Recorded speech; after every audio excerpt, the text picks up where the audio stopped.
Hello everybody, it's Red Panda Gamer here for another exciting episode of Play or Pass, a review show where I play a game for a little while and tell you what I think of it.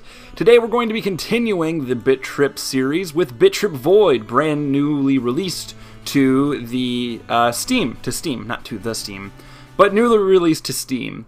Bit.Trip Void is probably my second favorite Bit.Trip game, second of course to Bit.Trip Runner, in my opinion the best Bit.Trip game.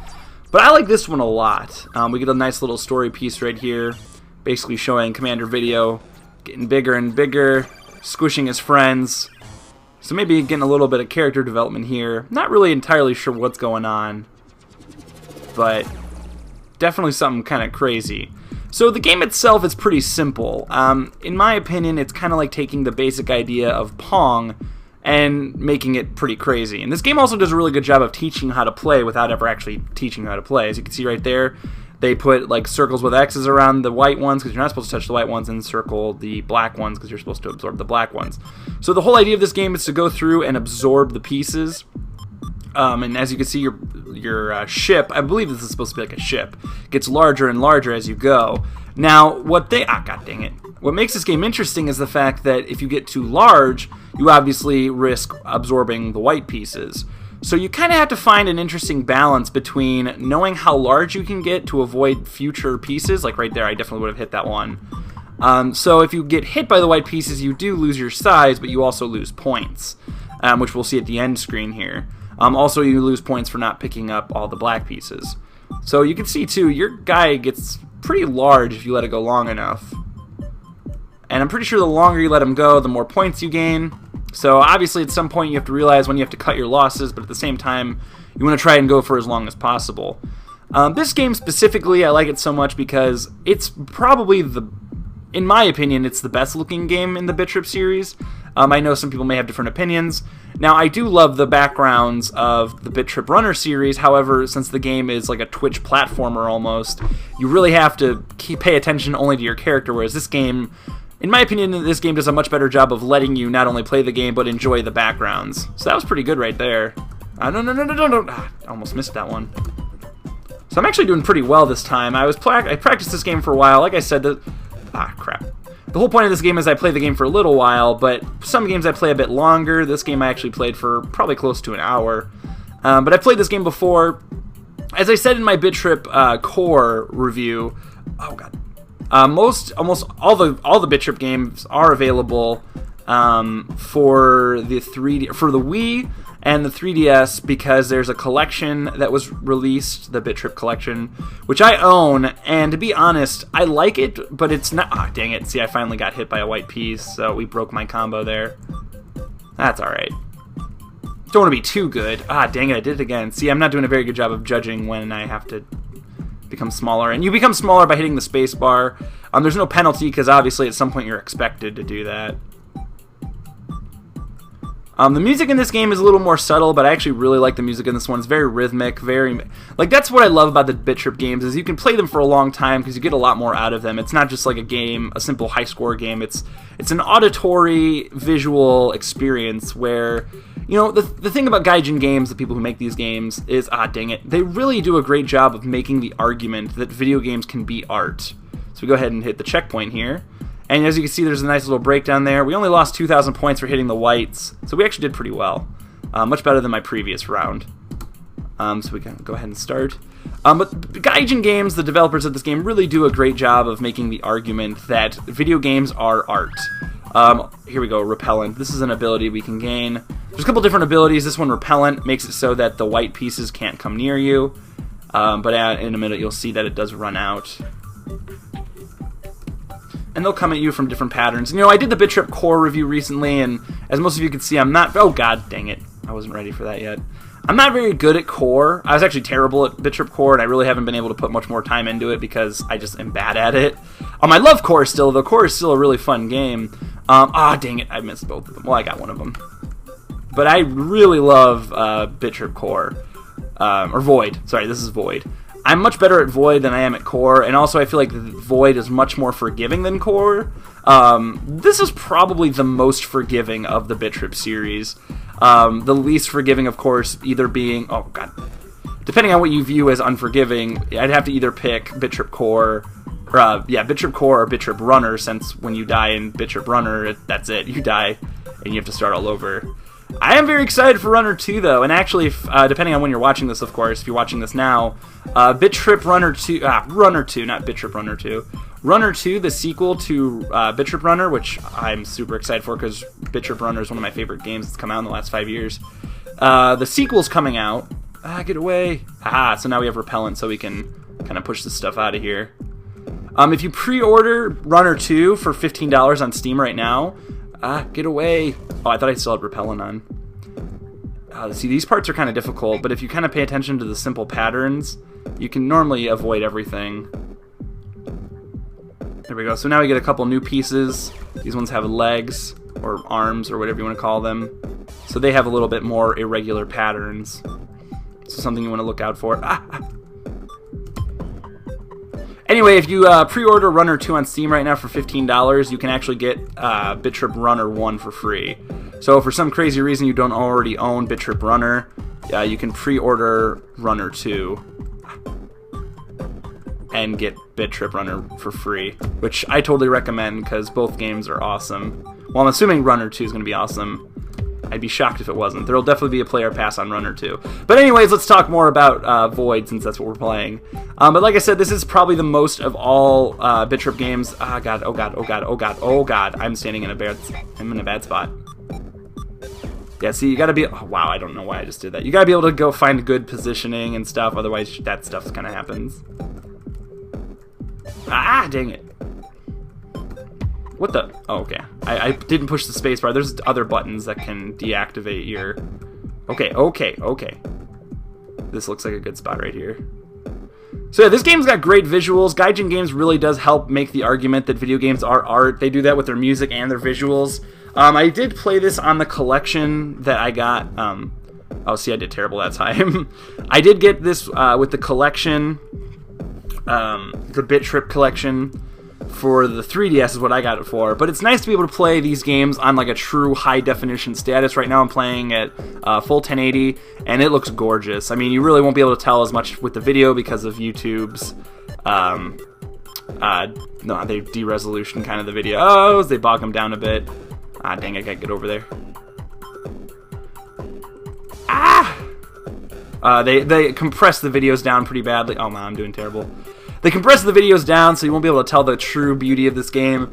It's $10, but it's going to be... Well, right now it's $8 since it just came out on Steam. It's available for PC and Mac, also the Wii or 3DS if you don't already have them. But it's nice to be able to play these on here because you get to see... Oh, God. The really... that probably didn't need to happen, but I chickened out. So we gotta try and find the center here. Probably... No, that was probably a good idea to do it then. So this game really, you know, it's a lot about timing and knowing your limit, kind of. It's quite a challenging game. Of course, there's leaderboards and all that good stuff, so you can see how you compare to your friends on Steam or people all around the world. I, of course, really don't think I'm going to be breaking any records, but hey, I'm not doing too bad, I guess. I'm not doing too bad. So I totally recommend this game. I give it a play. It's a little bit shorter, but, you know, most high score-based games are, because the whole idea is playing them till you get much better at them.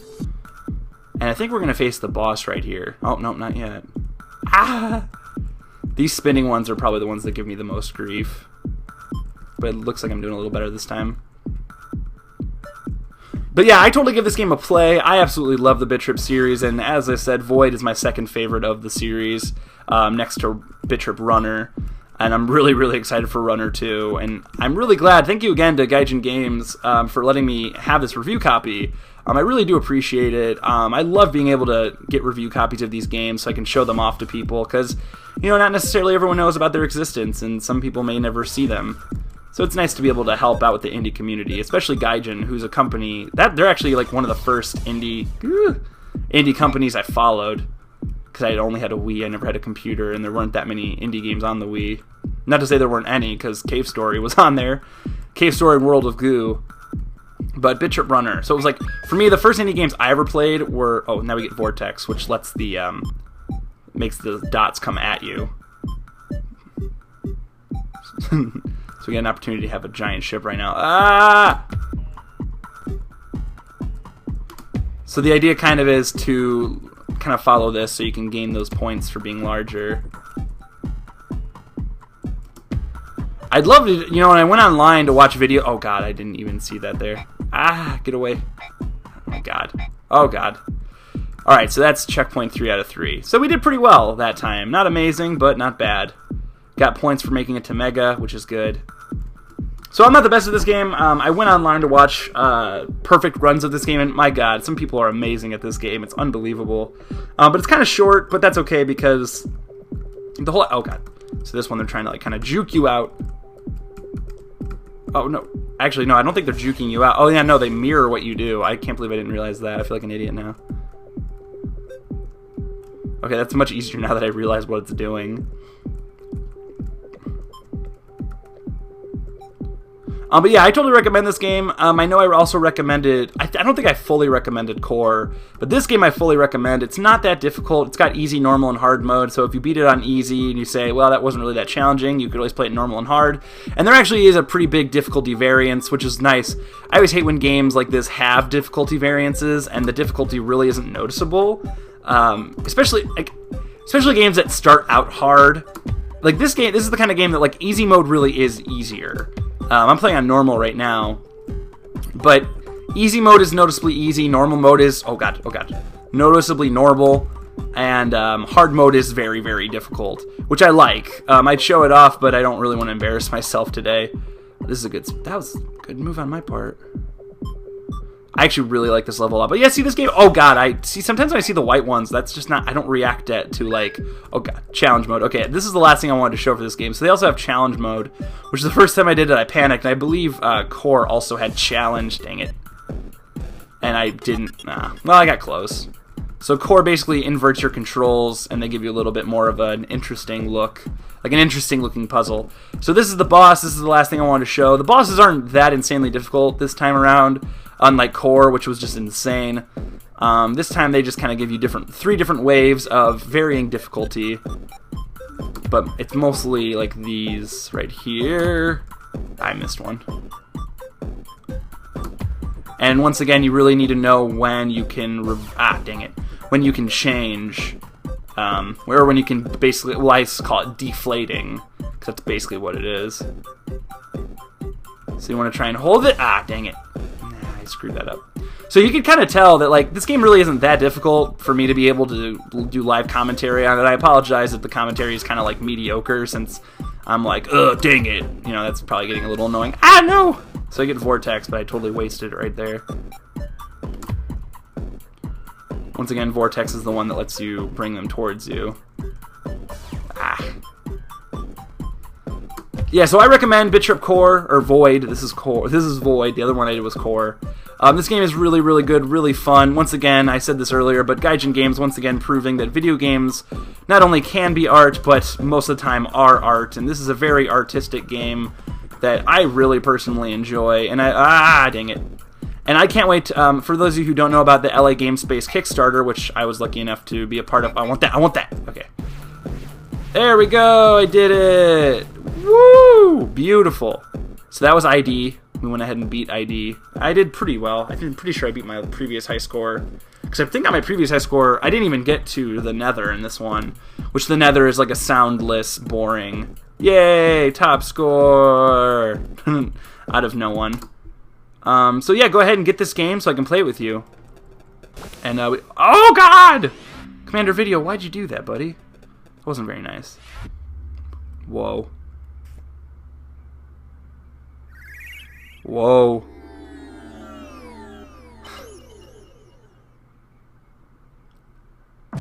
Also, this game's just got a really interesting narrative. So this is stage 2. I'm not going to go into stage 2 because I don't want to like spoil it for you and let you see what the game's like past that. This is Bit.Trip Void. I really, really love this game, and I really think you guys should all give it a try. We can check out some of the leaderboards here. But I love this game. I totally recommend it. Let's see. Oh, it only shows you? That's kind of lame. I mean, it shows, like, I think it shows other people that you play with, too. Or that other people that follow you. Or that you're friends with. I apologize. But I really like this game, and you should, too, because it's a lot of fun. Give it a try. It's Bit.Trip Void, my second favorite game in the Bit.Trip series. I love this game, and thank you once again to Gaijin for giving me this review copy. I'm Red Panda Gamer. Last time I'm going to say it, I give this game a total play. You can find it in the link in the description below. If you can't get it for Steam, you can also get it on the Wii or the 3DS. Whether it on the Wii, it's the Wii Shop or the collection. But guys, I'm Red Panda Gamer. Thank you all so much for watching. Feel free to comment below your thoughts on this game. And if you have any comments on it, whether you like it or you have any other games you want to see me review, let me know. I'm Red Panda Gamer, and I'll see you guys next time.